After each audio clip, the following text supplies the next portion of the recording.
Hello friends, आज मु खेचड़ी गोटे रेसिपी आनी यहाँ गोटे नुआ प्रकार खेचड़ी मुझे जोटा कि पंचुबर्णी खेचड़ी कहती। तो जहाँ को ये 5टा प्रकार डाली जातीय जिनस जमी मु काबुली चना राजमा आउ 3 प्रकार डाली मिसई।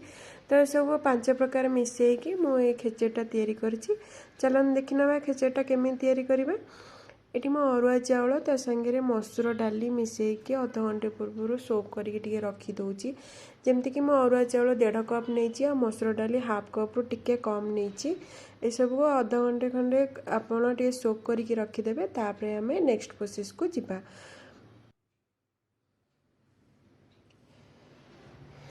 तापर आम ये गोटे प्रेसर कुकर गरम कर दूची। प्रेसर कुकर गरम हो सारापर मुझे गोटे स्पून घी दौची। घी मेल्ट हो सारापर से गरम मसला छेचिकी रखी तो ताकू से सब को ऐड करुँची। जमती गरम मसलार मुझे डालचीन गुजराती लवंग ए सब को 2टा नहीं सब भलसे टिके छेचिदेवे। छेची सारापर आपको घीरे ऐड करदे। तापर मुझे अदा और लंका अदा छोट खंड और लंका गोटे छेचिकी से पकई दूची।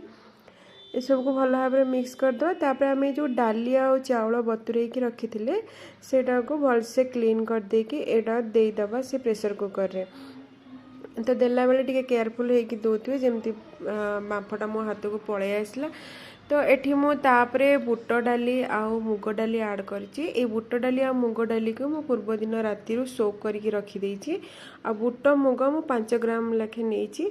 एठी काबुली चना आउ राजमा नेछि आकु भी सेम 5-5 ग्राम नेछि। तो ए सब को पूर्व दिन राति बतुरे देबे। आ काबुली चना राजमा को टिके आगुरु सिझेई देथिबे। एबे वर्तमान चाउल संगे ए सब को भल भाव मिक्स करदे। तापर मु एथिरे लूण आवश्यक अनुसार लूण आउ हलदी दे दूची।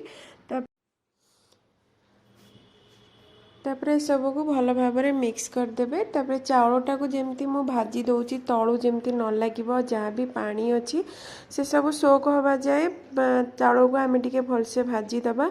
तो चाउल भाजी सारापर से आम पानी ऐड करवा। पानी जमती मु 1 कप चाउल रे आ 2 कप पानी देची। तो से हिसाब से आपण पानी ऐड करेंगे। तो ये मु चाउलटा को प्रथम भलसे भाजी दौची। चाउल डाली जहाँ भी लुण हलदी मु पकेली से सब को भलसे भाजी दबा।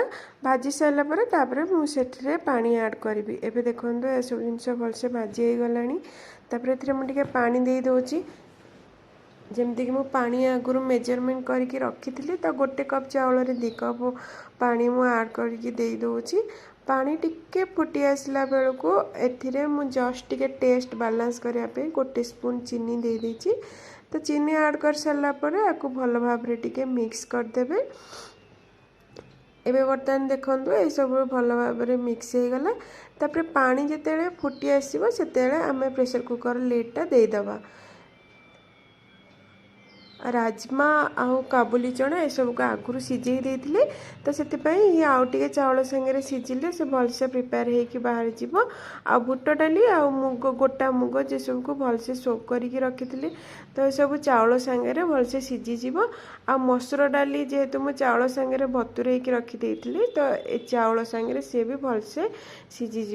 तेणु ये सब को अधिका सिझा दरकार नहीं। मो प्रेसर कुकर मात्र 1 सीटी आउ 1 गैस रखिकी ताको मु बंद कर देथिली। एबे देखंतु पानीटा फुटी सारा पर मु प्रेसर कुकर लिड दे देली। को लिड दे सारा पर 1 हुइसिल पर मु ताको आउ 1 गैस रखिथिले। तापर देखंतु एबे बर्तमान मो खेचड़ीटी बर्तमान तैयारी हो जाइछि। तापर चलतु आपको गोटे प्लेट रे सर्व करदे। एमती ओषा व्रत यही प्रकार पंचुबर्णी खेचड़ी तैयारी करंतु। खेचड़ी तो आप भेराइट प्रकार खाई तो यहाँ गोटे अलग प्रकार खेचड़ी। ये खेचड़ीटा घरे ट्राए करंतु भल लगिवो।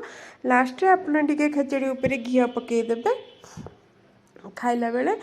तो एठी मु एमती ए खेचड़ीटा करथिली ता संगे गोटे थाली आइटम भी कर देथिली। जेमती मु एथिरे डालमा साग भजा बैगण भजा आउ लेंबू लंका लुण दे देछि। तो गोटे कंप्लीट थाली तैयारी हो गला। तो आपण ओषा व्रत रे भी एमती टाइप रो थाली करि परिबे।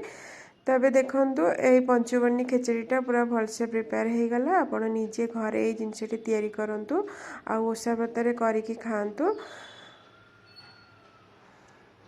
एबे देखंतु मु मोर समस्त रेसिपी जहाँ रोषे करथिले से सब को ये थाली रे ऐड कर देछि। तो ओषा व्रत रे करिया पई एटा गोटे भल प्रकार भल रेसिपी। तो रेसिपीटा आपण घरे ट्राए करंतु पुणी देखा आउ एक नुआ recipe till then take care bye bye.